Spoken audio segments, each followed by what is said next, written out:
ആവുകയാണ്. എങ്ങനെയായിരുന്നു ഇതിന്റെ ഒരു പിന്തുണയും കാര്യങ്ങളൊക്കെ? സീതക്കുട്ടിയുടെ ഒരു സ്മാരകം ഇവിടെ ചോറ്റാനിക്കര വേണമെന്നുള്ളത് വലിയൊരു ആവശ്യമായിരുന്നു.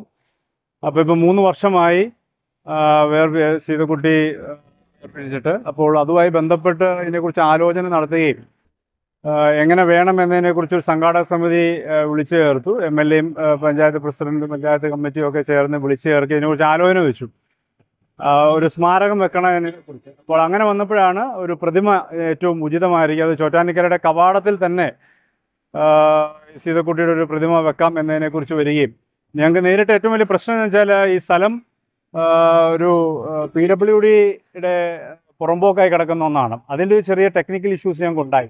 അപ്പം അതിനുവേണ്ടി ആദ്യം ഗവൺമെൻറ്റിൽ നിന്ന് ആവശ്യപ്പെട്ടു. പിന്നെ MLA ഫണ്ട് അനുവദിച്ചു. പക്ഷേ ഫണ്ടൊന്നും നമുക്ക് ഇംപ്ലിമെൻറ്റ് ചെയ്യാൻ കഴിഞ്ഞിരുന്നില്ല.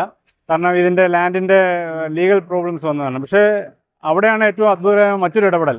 എല്ലാവരും ഇതിനു വേണ്ടി സഹകരിച്ചു എന്നുള്ളതാണ്. ഇതിൻ്റെ ഫണ്ട് എങ്ങനെ കണ്ടെത്തും? നമുക്ക് ഫണ്ട് കണ്ടെത്തുന്നതിനെ കുറിച്ച് വന്നപ്പോൾ ഡിപ്പാർട്ട്മെൻറ്റ് ഫണ്ടോ MLA ഫണ്ടോ വെക്കാൻ കഴിയാതെ വന്നപ്പോൾ വീണ്ടും ഞങ്ങൾ ഇടപെട്ടപ്പോൾ ജനങ്ങൾ തന്നെ അക്കാര്യത്തിൽ വളരെ താല്പര്യപൂർവ്വം കടന്നു വന്നു എന്നുള്ളതാണ്. അപ്പം ഇതിൻ്റെ അകത്ത് എല്ലാവരുടെയും പങ്കാളിത്തമുണ്ട്. ഇപ്പോൾ ഇന്നിവിടെ സീതക്കുട്ടിയുടെ പ്രതിമ ഇവിടെ വരുമ്പോൾ അതിൻ്റെ ഏറ്റവും മികവ് എന്ന് പറയുന്നത് എല്ലാവരുടെയും പങ്കാളിത്തത്തോടെ വെക്കാൻ കഴിഞ്ഞ ഒന്നാണ് എന്നതാണ്. ഈ പ്രതിമ ഇവിടെ സ്ഥാപിക്കുമ്പോൾ ജനങ്ങളുടെ ജനകീയ പങ്കാളിത്തത്തോടെ പൂർണ്ണമായിരിക്കുന്ന ഒരു പ്രതിമ, അതാണ് ഇതിൻ്റെ ഏറ്റവും വലിയ പ്രത്യേകത. അത് വളരെ വൈകാരികമായ ഒന്നാണ് ജനങ്ങളെ സംബന്ധിച്ച്.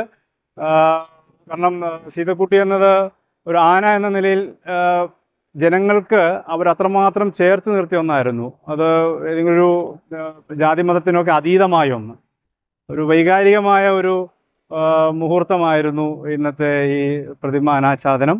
അത് തീർച്ചയായിട്ടും നാടിനെ സംബന്ധിച്ച് ഏറ്റവും അഭിമാനകരമായ നിമിഷങ്ങളിലൊന്നാണ് ചോറ്റാനിക്കര നഗരത്തെ സംബന്ധിച്ച്.